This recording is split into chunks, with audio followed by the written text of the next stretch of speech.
Hi, my name is Angelis. And my partner is Maria, and we're going to talk about the Affect the cotton production. If they put the law of no more slavery will affect the life of the South because they will not have cotton. Human rights. The slaves not have human rights because they are slaves. on July 16, 1861, the Union Volunteer Army under Brig Gen. Irving McDowell marched from Washington, D.C. toward the Confederate Army under Gen. Pierre Duty. The Peninsula or Peninsular Campaign was a major Union offensive against the Confederate capital of Richmond, led by Major General George B. McClellan. In the spring and summer of 1862, during the American Civil War, after moving his Army of the Potomac by boat to Fort Monroe on the Atlantic coast in late April, McClellan planned an advance toward Richmond via the peninsula formed by the York and James Rivers. The Army of the Potomac, under the command of Major George McClellan, mounted a series of powerful assaults against General Robert Lee's fort along Atlantic Creek near Charlesburg, Maryland on September 17, 1862. The morning attacks by the Union 1st and 12th Corps on the Confederate left flanks and vicious Confederate. On the morning of April 6, 1862, 40,000 Confederate soldiers under the command of John Albert Sidney Johnson poured out of the nearby woods and struck the accompanied divisions of Union soldiers accompanied ground near Pittsburgh, landing of the Tennessee River. The overpowering Confederate attack drops the unprepared Federal soldiers from their camps and traded to overwhelming match. On April 27, Major Joseph Hooker led the 5th, 11th, and 12th Corps on a campaign to turn the Confederate left flank by crossing the Rappahannock and Raffian rivers above Fredericksburg, passing near Chancellorsville on April 30 and May 1. The Battle of Atlanta was fought the July 22, 1864, just outside of Atlanta, Georgia.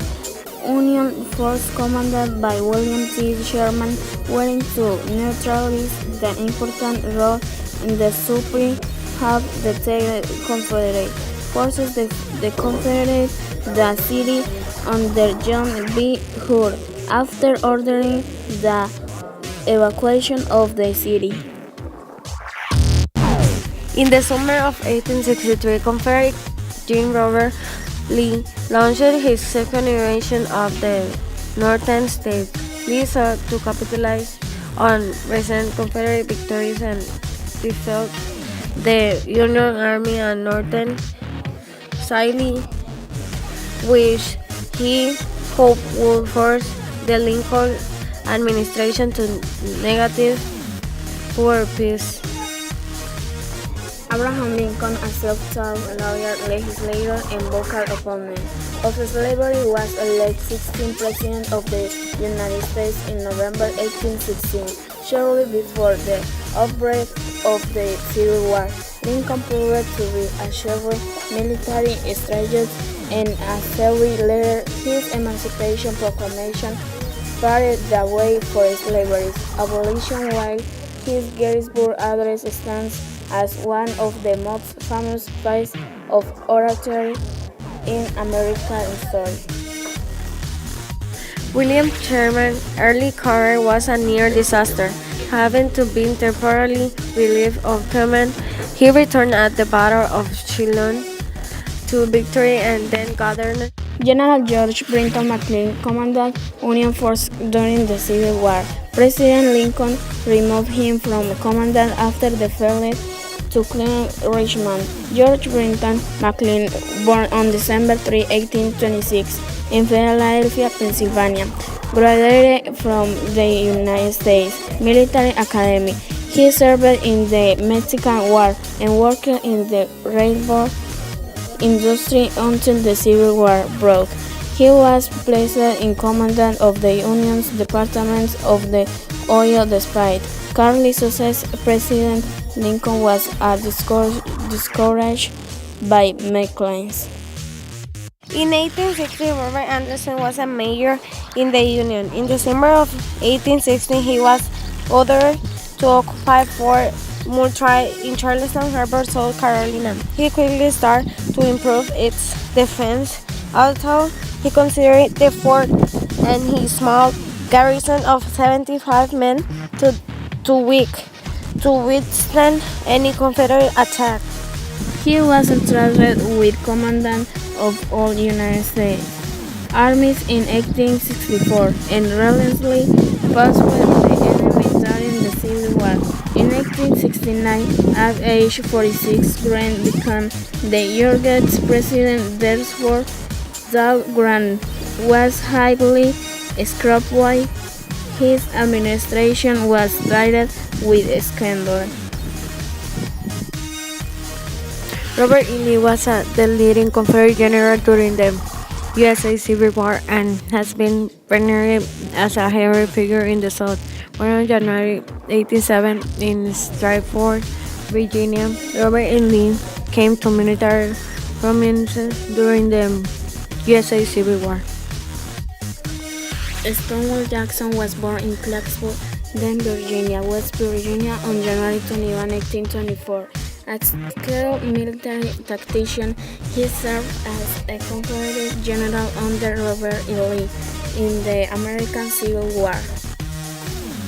James Edward Stuart, known to friends and fellow servicemen as Jabe, came from an acclaimed military lineage.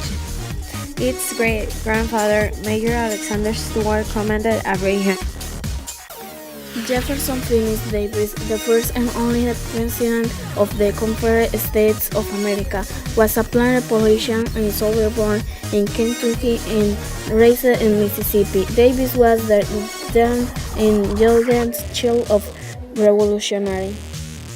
President Abraham Lincoln issued the Emancipation Proclamation on January 1, 1863, as the nation approached its third year of the Civil War.